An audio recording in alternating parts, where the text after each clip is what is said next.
You look around Canada right now and you know something's off.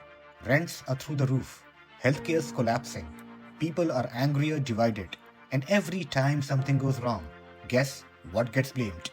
Immigration. But here's the truth, it's not immigrants that broke Canada, it's governments, greedy corporations, broken systems, and yes, some real bad actors hiding inside all of that. Let's break it down, one issue at a time. The housing disaster.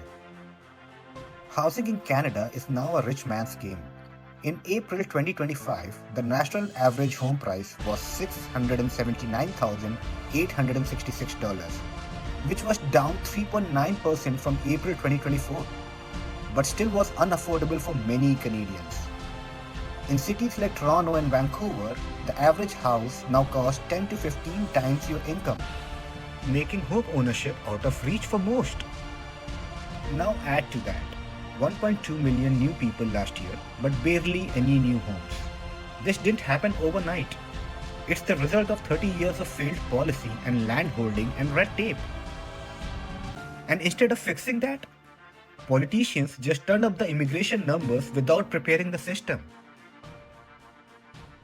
So now regular Canadians are stuck, and they're blaming newcomers for a crisis created by insiders. Healthcare collapse.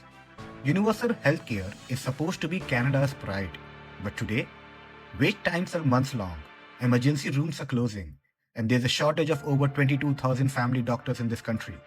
And here's the worst part, Canada has trained doctors and nurses, even foreign trained medical pros are here, but stuck in bureaucracy. Why?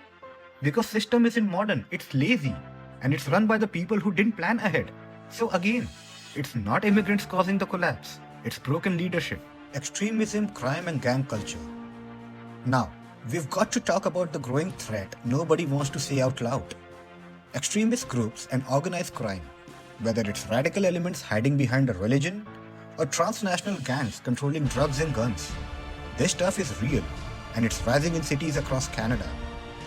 Gang-related homicides have increased with 778 total homicides victims reported in 2023.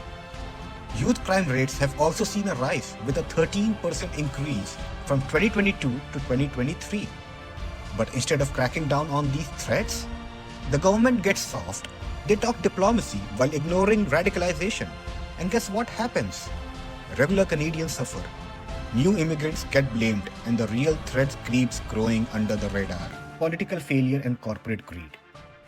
Now, let's get honest about who's really behind the curtain. Politicians who ran on emotions, not action. Corporations that treat Canada like a playground for profit and tax breaks. Bureaucrats for more focused on headlines than on actual results. Trudeau's leadership fed the image of being progressive while ignoring practical reality. Now Mark Carney or Pierre, same game, different style. But the deep system never changed. Woke slogans over real reform. Immigration used to cover up economic mismanagement. Media and elites controlling the narrative while working people suffer. So what's the real solution? Here's the truth. Canada needs immigration, but it also needs planning. We need to crack down on radical networks and crime, not turn a blind eye. We need housing policies that put people before profits. And we need leaders who focus on basics: home, hospitals, security, jobs.